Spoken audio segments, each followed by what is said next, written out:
최근 지역에서 논란이 되고 있죠. 원도심 고도를 제한하는 2030 도시관리계획. 청주시가 이에 대한 입장을 밝혔습니다. 다소 늦었지만 대승적 차원의 결단과 시민의 이해와 협조가 절실하다고 강조했습니다. 하지만 이미 원도심에 초고층 주상복합 아파트가 들어선 데다 같은 동 내에서도 개발 희비가 갈린 점 등 형평성 논란에선 자유롭지 않아 보입니다. 자세한 소식은 임가영 기자가 전해드리겠습니다. 2030 청주 도시관리계획 원도심 경관지구 입체적 관리 방안은 크게 네 블록으로 나뉩니다.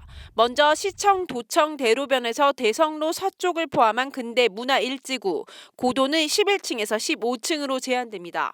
주성초에서 청주 공고, 수동성당 인근 근대 문화 2지구는 7층에서 10층으로, 청주 읍성터 내부는 역사문화지구로 이미 4층에서 5층까지 고도 제한을 받고 있습니다. 육거리 시장을 포함한 서측 홈플러스 일반 상업지역은 전통시장지구로 10층에서 13층으로 고도가 제한됩니다. 청주시는 이 같은 내용이 담긴 도시계획위원회를 열려다 최근 원주민들의 극심한 반발로 재심의를 열기로 했습니다. 뭐가 다치게 나와. 다치지 말고 나오라고. 다치지 말고. 시는 이 같은 논란에 17일 기자 간담회를 열고 원도심 경관지구 재정 비안에 대한 당위성과 이 모든 과정이 적법한 절차를 통해 이뤄진 것임을 강조했습니다.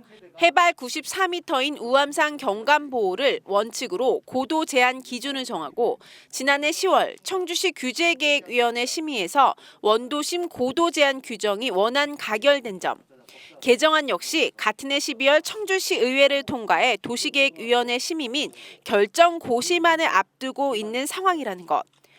더 이상 원도심이 상업지역이고 청주의 대표적인 원도심이 그런 대규모의 그 주거주택, 주거단지화가 되는 것은 안 되겠다.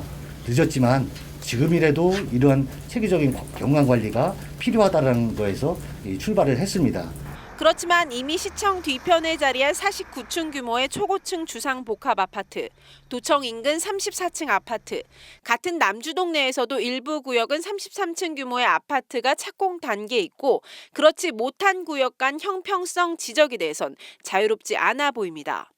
이에 대해 시는 당시 고도 제한에 대한 마땅한 가이드라인이 없는 데다 도로폭에 따라 건축물 높이를 제한하는 도로 사선 제한 규정이 지난 2015년 폐지돼 어쩔 수 없었다고 밝혔습니다.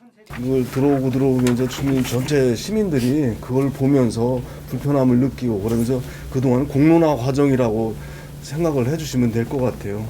그때 문제점이 나왔다고 해서 바로 그냥 들어가고 이렇게 할 여건은 아니었었고요. 기본계획과 관리계획 반영이 돼야 됩니다. 예, 그동안에 그게 전체 시민들의 공론의 과정을 거치면서 도시관리계획 하면서 반영이 됐다 이렇게 이해해 주시면 고맙겠습니다. 하지만 일부 원주민들은 효력정지 가처분 신청과 행정본안소송 청구, 청주시장 고소 고발 등 모든 법적 수단을 동원할 것이라고 밝혀 이를 둘러싼 찬반 갈등은 더욱 첨예해져 가고 있습니다. HCN 뉴스 임가영입니다.